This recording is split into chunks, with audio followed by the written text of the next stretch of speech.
while during this press conference, it's funny. One of the first things Dana said was that he made a joke about cutting stitches with lawn shears. What the joke that he was making was it was about Merab Dvalishvili, who obviously was using giant scissors to cut his stitches.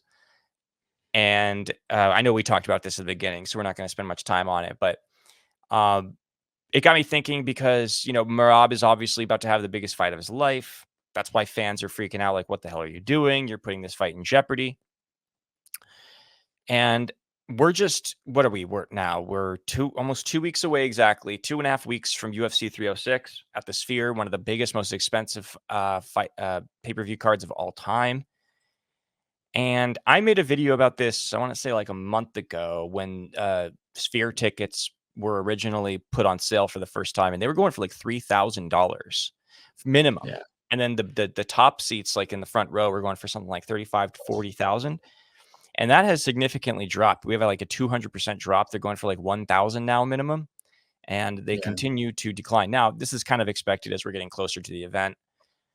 I'm just curious if your thoughts, you might have more insight on this than me, because I'm not much of a business guy, but it does seem to me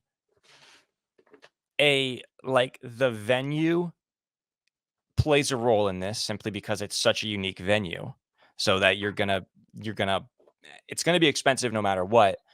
But the fact that, like, what I've heard about the Sphere in general is that they have trouble selling in general. Like, they are losing money like crazy at that place, if I'm not mistaken.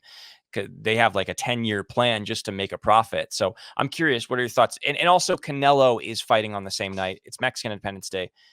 One of the biggest Mexican boxers in the world is fighting right down the road on the same night as UFC's Mexican Independence Day. I'm just curious what your thoughts are, if you think that this is like, what your analysis of that is. Yeah, I was actually looking at tickets yesterday. You can get them as low as $750. Okay. So even less than 1,000. I think what happens with events that at such a high ticket price is that there's people who, when an event like this comes out, they're like, I am going no matter what, I will be there. So the venue and the organizers try to have the tickets at as high of a price as they think that they can get. And then they expect to drop the tickets later, because at that point, they're just trying to sell like the straggler seats and just try to get rid of as many as possible and sell out. But at the end of the day, they make more revenue this way. So it's kind of shitty for the people who buy tickets early, but those people who are buying them early, like, don't really give a shit because they have the money to spend anyway. And it's like it's a couple $1,000s, and to the average person, it's a lot of money, but the average person is not buying $5,000 tickets. Right. Yeah. But I think that's what happened. So I think this was always part of the plan, although, like, from an outsider perspective, you're like, oh, they're shit in the bed.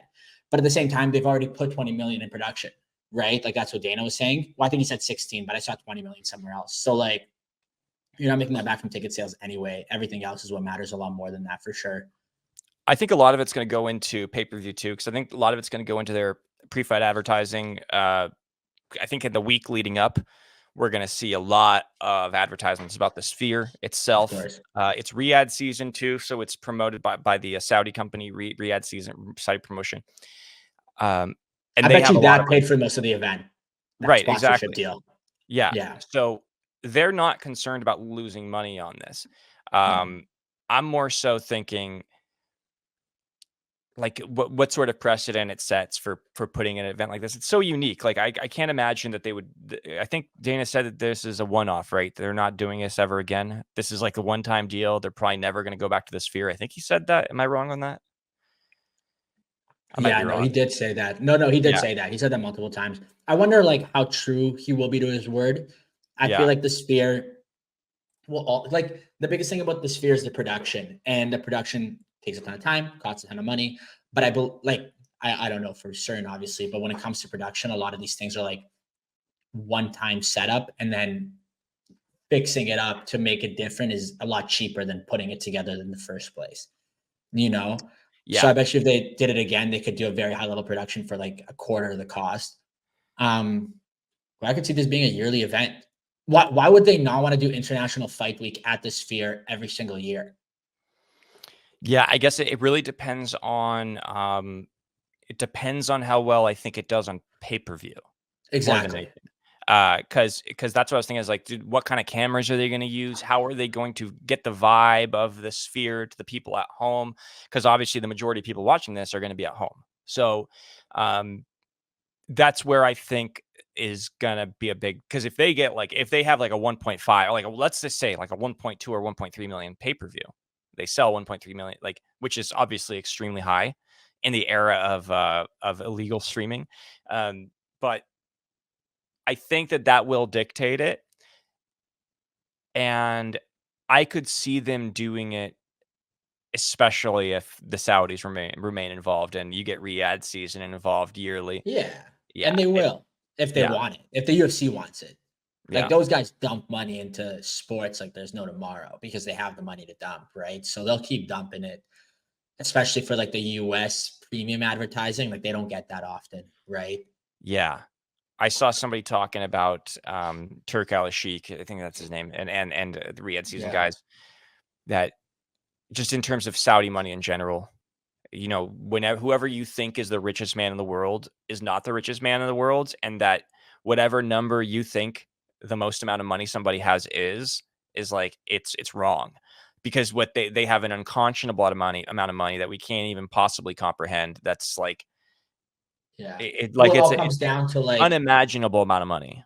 yeah, like you look at like someone like Elon Musk and you're like, he's the richest man in the world. It's because all his companies are public. So it's public information Yeah, to be able to see how much he owns. But like with these yeah, guys, it's all private. There is no public.